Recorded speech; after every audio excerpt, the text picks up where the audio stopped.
what your vehicle's trying to tell you when the service engine soon light comes on. This light is a general reminder that your vehicle is due for regular maintenance, such as changing the oil and filter, rotating the tires, replacing the spark plugs, and checking the fluid levels.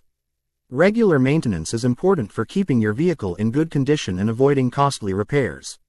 Regular maintenance can also improve your vehicle's performance, fuel efficiency, and emissions.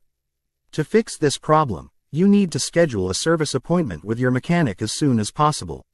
You need to follow the recommended maintenance schedule for your vehicle model and year. You can find this information in your owner's manual. You need to perform the necessary services, such as changing the oil and filter, rotating the tires, replacing the spark plugs, and checking the fluid levels. If you find this video useful, please share it with your friends, and if you have any questions, leave a comment, we'll respond. Thanks for watching, and subscribe for more.